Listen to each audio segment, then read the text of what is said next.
Hello, I'm Richard Ridge. We're at the American Airlines Theatre for the opening night of Roundabout Theatre Company's new production of Ibsen's Hedda Gabler.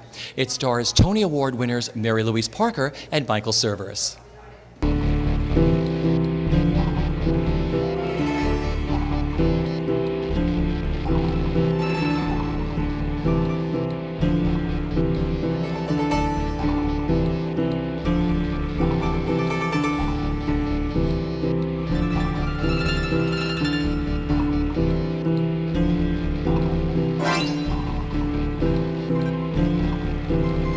Why end things between us? You only have yourself to blame for that. Me, it was you who broke it up. You know why. What? You know. What? When you forced yourself. I didn't force anything. I gave myself to you.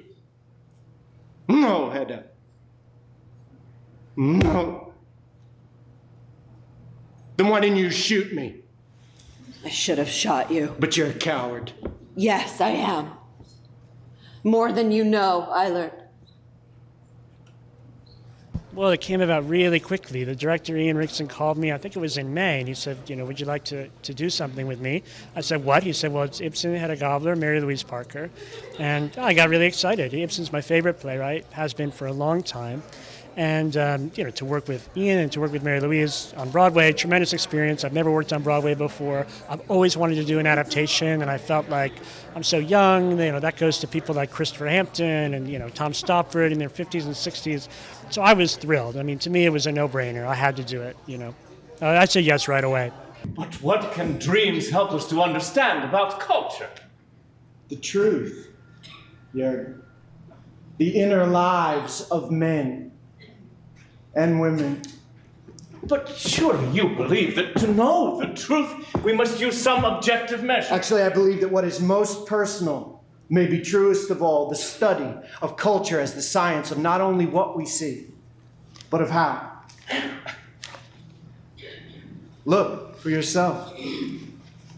Well, I had read the play in college, as most people have, I think, is when they encounter it. I'd never seen a production of it before.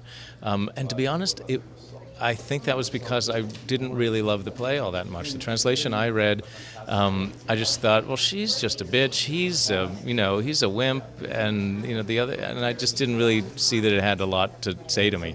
But Christopher's adaptation makes it so, strips away all of the politeness and the ornamentation that a lot of other adaptations have, and just kind of gets at the meat of these people who, all of whom are trapped in their circumstances, all of whom are, desperately trying to preserve what they have, or they're terrified of losing what they might have.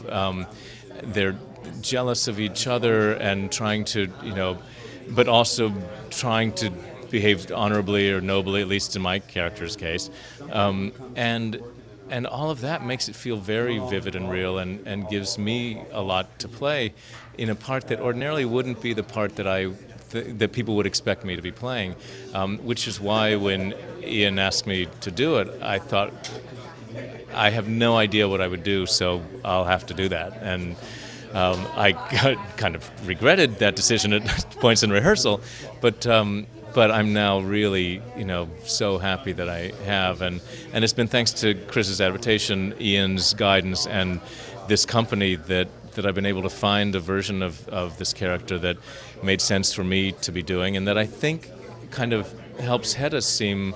I think Tesman being just a wimp and a doormat undermines Hedda, and I think if he has more of a spine and actually is some kind of alternative for her, I think it makes her dilemma and her tragic choices that much more painful. It was part of the bargain that we would entertain. We've been living in a fairy tale to get married on nothing but prospects. Well, at least we have the home we both dreamed about. That we would receive guests. Yes, well, from now on, we'll only have each other for company, and Aunt Eula over once in a while. Hedda, you deserve so much more. So, now I can't have my own servant. Keeping servants, we can't even think about that. And the horse I was promised. The horse? I dare not think about that either. To I was bring. just really interested in going back to the literal translation because, oddly enough, some of the translations, like the classic Oxford, they're a bit more diluted than you would think. His in some ways, is more shocking. Some of the things he wrote, even though he wrote them back then, were far more shocking than some of the English translations will show.